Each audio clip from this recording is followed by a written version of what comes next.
پھر وہ خالی کسی بے آب و گیا وادی میں چھوڑ کے آنا ہو تو وہ یہ پوچھتی ہیں کہ کیا اللہ تعالیٰ نے حکم دیا ہے؟ اگر اللہ نے حکم دیا ہے تو وہ تو مجھے ضائع نہیں کرے گا. تو وہ یکسوئی کہاں سے آتی ہے؟ وہ اللہ پر ایمان اور تعلق ہوتا ہے کہ میرا رب اور میں، ہمارا کنیکشن ہے اور وہ مجھے ایسے نہیں چھوڑے گا. پھر رب پہ بھروسہ بھی اتنا ہوتا ہے کہ وہ مجھے ضائع تو نہیں کرے گا، وہ میرے لیے کچھ نہ کچھ تو دے گا. وہ مجھے یہاں پہ زمزم کا کنواں اس وقت نظر نہیں آ رہا، نہیں پتا کہ آگے کیا ہوگا. بیٹے کو قربانی کے لیے لے جایا جا رہا ہے تو مجھے نہیں پتا کہ آگے کیا ہوگا، لیکن اس وقت کوئی شکایت نظر نہیں آتی، کوئی سوال جواب نظر نہیں آتے. بس یہ یقین ہے کہ اللہ رب العالمین ہمارے ساتھ ہے، یہ یقین ہے کہ اللہ رب العالمین مجھے ضائع نہیں کرے گا، اور یہ یقین ہے کہ اللہ تعالیٰ میرے لیے یقیناً کچھ نہ کچھ بہتر لائے گا، اور وہ اللہ تعالیٰ لایا لیکن آزمائش سے گزرنے کے بعد. لفظ آزمائش بھی یہاں سمجھنے کی ضرورت ہے. ہر انسان کی زندگی میں آزمائشیں ہوتی ہیں، اور وہ آزمائشیں ظاہر ہے وہ ٹیسٹ اور امتحان ہوتا ہے جو ہم میں سے ہر ایک فیس کرتا ہے کسی نہ کسی شکل میں. کسی کے لیے وہ تکلیف ہوتی ہے، کسی کے لیے وہ مالی معاملات ہیں، کسی کے لیے وہ انسانوں کی طرف سے ہے، کسی کے لیے وہ خدا نہ خواستہ بیماری کی شکل میں. تو گزرتی ہوئی زندگی میں جس طرح اللہ تعالیٰ آپ کا تعلق اور اللہ پہ بھروسہ چیک کرتا ہے، وہ ان آزمائشوں کی شکل میں آتا ہے. اور یہی ہمیں بار بار حضرت حاجرہ اور حضرت سارہ کی زندگی میں نظر آتا ہے کہ وہ آزمائشیں ایک کے بعد ایک آ رہی ہیں. شہر سے نکالا جانا ایک بڑی آزمائش ہے، گھر کی آزمائش، سیٹل لائف چھوڑنے کی آزمائش، کہیں ایسی جگہ پہ لا کے بسا دینا جہاں کوئی فیسلٹیز نہیں ہے، یہ ایک دوسری طرح کی آزمائش ہے. شوہر جو کہ نبی ہیں ان کا ہر حال میں ساتھ دینا، یہ بھی ایک آزمائش ہے. اور پھر اولاد کے سامنے آزمائش آنا واقعتاً والدین کے لیے ہی آزمائش ہوتا ہے، تو اپنے بیٹے کو قربانی کے لیے پیش کرنے پہ آمادہ ہو جانا، یہ بھی ایک طرح کی آزمائش ہے. تو یہ تمام آزمائشوں سے گزر جانا ممکن ہی نہیں تھا اگر اللہ سے تعلق اور ایمان نہ ہو، ورنہ تو انسان ہم سب کے ساتھ جو ہوتا ہے، ہم پینک ہوتے ہیں، ہمیں ایگزائٹی ہوتی ہے، ہمیں ڈپریشن ہوتا ہے، ہمیں سمجھ میں نہیں آ رہا ہوتا چیزیں.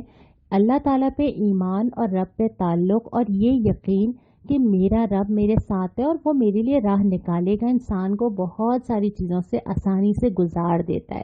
اور یہ یقین بھی کہ یہ آزمائش اصل میں میرے لیے درجات اور حاصل کرنے کا اور جنت کی طرف بڑھنے کا ایک ذریعہ ہے.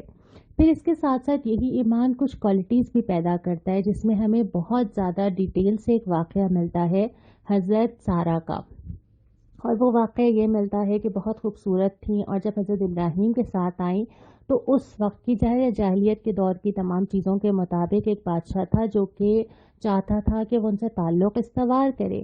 حضرت سارہ کو یہ اس بات کی بہت فکر ہوتی ہے، وہ اللہ تعالیٰ سے بہت دعا کرتی ہیں، بہت کنسرنڈ ہوتی ہیں اپنے حیا کے بارے میں. اور اس کے بعد یہ آتا ہے کہ پھر اللہ تعالیٰ جو ہے وہ اس کو زمین میں دھسا دیتے ہیں اور وہ اپنی کوشش میں کامیاب نہیں ہوتا. اس واقعے کی تفصیل آپ کو بہت ساری جگہ پہ مل جائے گی، لیکن اصل جو لیسن ہے اس واقعے کا وہ یہ ہے کہ اپنی پرسنل حیا کی فکر خود کرنا. اگرچہ اسلام میں مرد اور عورت دونوں پہ یہ ذمہ داری ڈالی گئی ہے کہ معاشرے میں حیا کا نظام قائم کریں، پوری سورہ یوسف پڑھا دی جاتی ہے کہ مرد اپنی حیا کو کیسے قائم رکھے، بار بار ہدایات کی جاتی ہیں کہ عورت اور مرد دونوں اپنی حیا کے ذمہ دار ہیں. لیکن یہاں پہ جو رول ہم ڈسکس کر رہے ہیں وہ ایک خاتون کے طور پر ہے کہ ایک خاتون، اس کو نہیں پتا کہ دوسروں کی انٹینشنز کیا ہیں، صحیح یا غلط، اس کو نہیں معلوم کہ دوسرا شخص کیا مجھ سے حاصل کرنا چاہتا ہے، کیا نیت رکھتا ہے. تو پہلے مرحلے پہ وہ اس کی ذمہ دار ہوتی ہے کہ وہ اپنی حیا کی حفاظت کرے، فکر مند ہوتی ہے، پریشان ہوتی ہے، اور اپنی حیا کے لیے اقدامات سے بڑھ کے اللہ سے دعا بھی کرتی ہے کہ اے اللہ تعالیٰ میری حیا کی حفاظت میں کرنا چاہتی ہوں، میری مدد کیجیے. اور پھر اللہ تعالیٰ اس کی مدد بھی کرتے ہیں، اور اللہ تعالیٰ کی مدد پھر بعد میں آتی ہے. پھر توکل بھی نظر آتا ہے، قناعت کی زندگی بھی نظر آتی ہے کہ اگر لائف سٹائل ایسا ہو تو اور بہت لگژری ہو اور دنیا سے بہت محبت ہو تو یہ سارے اقدامات نہیں ہو سکتے کہ ہجرت کرنی ہے، شہر چھوڑنا ہے، کہیں اور جا کے رہ جانا ہے، بلکہ یہ توکل ہوتا ہے جو کہ آپ کو ہر طرح کی چیزوں کے لیے تیار کرتا ہے. پھر ہمیں یہ رول ایک اور جو نظر آتا ہے نا وہ فیملی کے اندر بھی نظر آتا ہے. ہم سب جانتے ہیں کہ ہم سب کے گھروں کی خواتین جو ہیں وہ فیملی کی چوائسز پہ، لائف سٹائل پہ، کن کن چیزوں پہ اثر انداز ہوتی ہیں.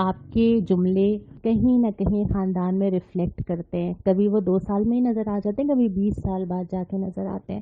تو جو حضرت حاجرہ اور حضرت سارہ کا رول تھا اس خاندان کے اندر, اس میں سب سے اہم چیز تو یہ تھی کہ اپنے شوہر کی اطاعت بھی کرنا, اس کے ڈیسیشنز میں اس کا ساتھ بھی دینا, اس کا ایک پورا سپورٹ سسٹم فراہم کرنا, اور ہر طرح کے فیصلے میں اس کے ساتھ کھڑا رہنا, اس کی اسٹرینتھ بننا.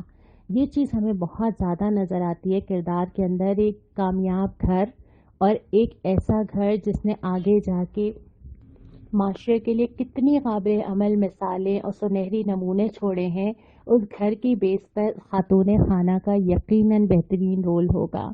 پھر ان کا آپس کا تعلق, حضرت سارہ کا حضرت حاجرہ کی تربیت کرنا. رشتے میں تو وہ دونوں سوکن تھیں, لیکن دونوں خواتین کا باہمی تعلق بھی نظر آتا ہے, اور پھر ایک خاتون کا دوسری خاتون کو سپورٹ کرنا, اور پھر ایک فیملی یونٹ کا مضبوط ہونا.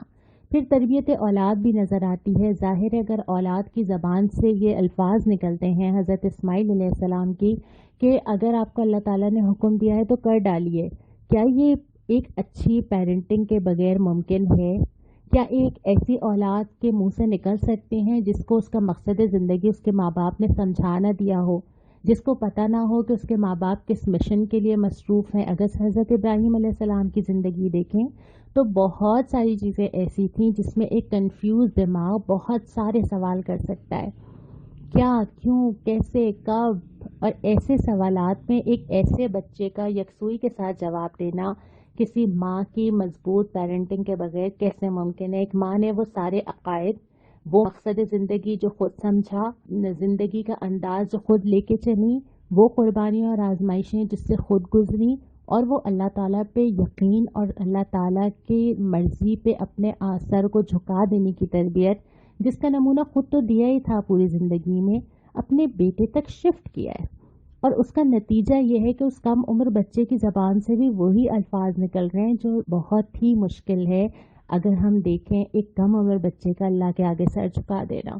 تو یہ ساری چیزیں ہم جب واقعات دیکھتے چلے جاتے ہیں تو ہمیں اندازہ ہوتا ہے کہ یہ وہ خواتین ہیں جن کا بڑا کردار ہے اس تمام سنت کے اندر جس پہ میں اور آپ آج عمل کر رہے ہیں. ہمیں یہ کسک ہے کہ ہم حج پہ نہیں جا سکتے ہیں, ہمارے دل تڑپتے ہیں کہ ہم وہاں پہنچیں, اس سنت پہ عمل کریں, ہم اس کعبہ جس کی دیواریں حضرت ابراہیم علیہ السلام نے اٹھائی تھی اس کے گرد طواف کریں. اور یہ تمام چیزوں کی جو مثالیں ہیں اس کے پیچھے ان خواتین کا مضبوط رول ہے. تبھی تو اللہ تعالیٰ کو اتنا پسند آیا نا کہ ان کے نقش قدم پر چلنے کی ہدایت ہر اس شخص کو جو وہاں پہنچے وہ صحیح کرے, وہ ویسے ہی چکر لگائے, وہ اس چیز کو محسوس کرے, وہ تھکے, اس کے قدم تھوڑے تکلیف محسوس کریں, وہ وہاں ایک پہاڑ سے دوسرے پہاڑ جاتے ہوئے یہ محسوس کرے کہ اس خاتون کی کیفیت کیا تھی اور اس نے کیسے اللہ کے رضا میں اپنے سر کو جھکایا تھا خواتین کے طور پہ. یہ ہم سب کے لیے بہت قابل تقلید مثالیں ہیں. خواتین کے طور پہ ان کی شخصیتوں سے بہت ساری چیزیں سیکھی جا سکتی ہیں, لیکن سب سے اہم ترین چیز اس خاتون کا وہ رول ہے کہ انہوں نے ہر حال میں اللہ سے تعلق اور اپنے فیملی یونٹ کو مضبوط کیا ہے. اور یہی ہمیں حضرت سارہ اور حضرت حاجرہ رضی اللہ تعالی عنہما سے سیکھنے کی ضرورت ہے. اللہ تعالی ہمیں ان کے نقش قدم پہ چلنے والا بنائے.